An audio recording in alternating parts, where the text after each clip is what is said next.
Hey everybody, welcome to BrickhouseBodymindTV episode 3. I'm your host Philip, thanks for watching. So today's episode is really a response to a comment from one of my readers, James. He's got his own blog called Abandoned by Wolves. You can find it here, or you can just Google Abandoned by Wolves blog and it'll come up. Basically, his comment was to Brickhouse Body Mind TV episode 1, where we talked about the horizontal movements in Andrey Lappa's Dance of Shiva system, and he was talking about the asymmetry of movement. Now, most joint mobility programs, he was noting, are basically symmetrical and involve symmetrical circles. Now, symmetry is important when we're training different body parts and different sides of the body so that we don't overtrain one side and have imbalances in the body. But asymmetry is also important when we're talking about training the neuromuscular connections that we have so that we're able to do things like walk and chew gum at the same time and rub your belly and pat your head, right? So these are more challenging movements when we're moving different parts of the body in different ways on either side of the body. So what I'm going to talk about today is Andrey Lappa's vertical movements. And I like to call these rotational razor blades, right? So you're going to turn your arms into razor blades. So these are like the Sweeney Todd version of shoulder mobility exercise. So I would suggest that you make sure your workout partner or your significant other or your dog is sufficient distance away from you while you're doing this, because I would hate for you to have to call 911 in the middle of your warm-up. So I have incorporated these movements into the warm-ups for all of my exercises, and I've also tried to give them to my clients as a part of their warm-ups. So basically, this is the way it goes. Position 1 is here, so we're going to hit internal rotation of the entire arm. The humerus is rotated internally, and the forearm is pronated. Fingers are pointing forward. So this is position 1.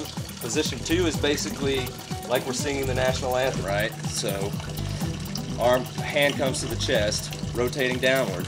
And then position 3 begins to work the external rotation. So we're externally rotating the humerus, and we're also now supinating the forearm. And then position 4. So 1, 2, 3, 4.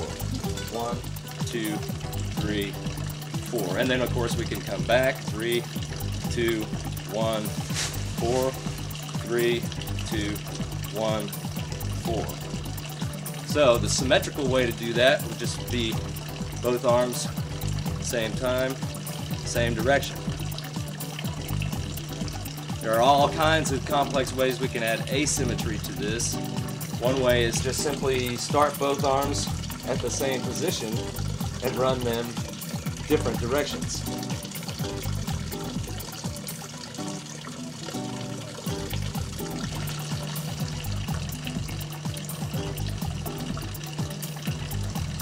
And that's very challenging in itself. It looks easy, but as you try to work with that, you find out that it's sort of like, you know, dancing with 2 left feet or something. So when we get that down, you can also start one hand in position 1, the other hand in position 2, and work both hands forward.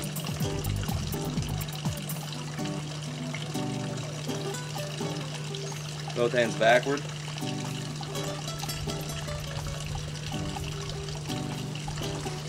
Now, asymmetry can be found in the existing joint mobility programs out there. For example, Scott Sonnen's Into Flow DVDs are great. I suggest you order those today. I've been working with them now for a month or so.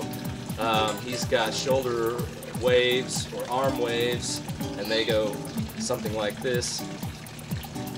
And there is some asymmetry involved there. Also, shoulder rolls, which look a little something like this.